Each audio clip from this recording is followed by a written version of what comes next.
Yo, what's up guys? I'm Storange. I'll be one of the people uploading content to this channel. We'll be focusing mainly on the competitive side of Pokemon. And uh, there are 5 main things that you are really looking for when building a competitive team. We'll start with the most obvious, the typing matchup.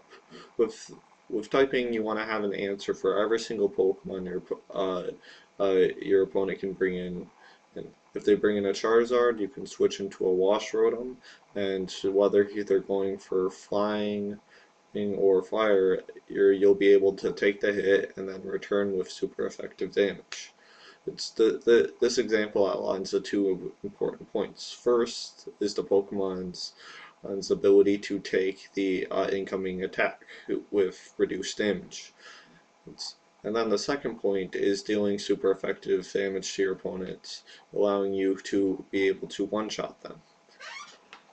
The second point is making teams is the balance of your Pokemon's roles. There are 3 roles in a competitive team, and Pokemon can fill more than one of those roles, but overall, Pokemon just fit into one of these roles. First role is the tank. Tanks quite simply take damage and deal it back after they've been hit through direct attacks or other often status moves that deal damage over time, like Toxic or Will-O-Wisp. The second role is the setup, whose goal is to take a few turns to up a setup to benefit your own team or hurt your opponent in the long run of the battle. Often this is using entry hazards such as Stealth Rocks or moves like Swords Dance or Nasty Plot to increase their own stats. The third role is the most used role and the simplest to understand. It's called the Sweeper. Sweepers are fast, high damage doing Pokemon that are meant to one-shot everything in their path. Although they may not be able to one-shot tanks, the main strategy when using sweepers is to weaken the enemy tanks before bringing in your sweeper, so that they can still kill the tank. Normally, a team of 6 Pokemon will have two tanks, one physically and one specially defensive, 3 sweepers with 2 physical and 1 special, or 2 special and 1 physical, and a Pokemon capable of setting up entry hazards. Now, now that you have a basic idea of how to battle competitively, it's time for you to decide what rules you want to use. The majority of people who battle will use Smogon rules. Smogon is the self-proclaimed competitive Pokemon rule maker.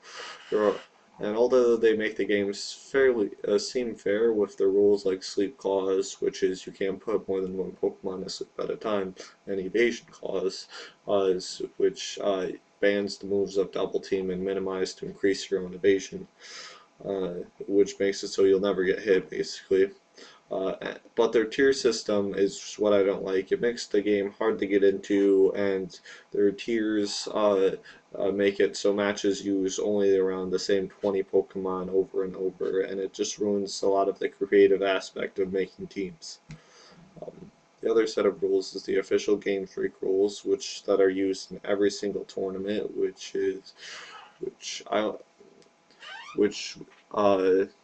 you'll have your team of 6 Pokemon, which all will be scaled down to 50 if they're above, and uh, uh, for every battle.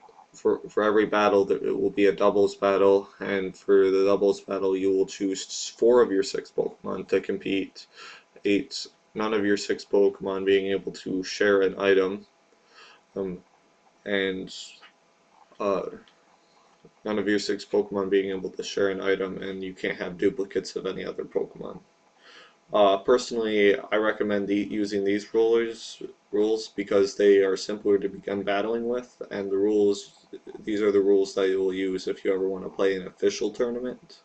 Finally, this part is not offering any advice on how to win, but more is just giving good advice on how to not be a terrible person. There are many techniques that the majority of the time they'll get you the win, but are annoying to anyone facing you, and some of these techniques are addressed in particular rule sets that are that people will play with, but other ones aren't, and they're just really not fun to deal with and take generally a long time. The first one is toxic stalling for your entire team. This is getting Pokemon that can uh, uh, heal themselves in some way and just toxic stalling your opponent, just taking days upon days to kill your opponent.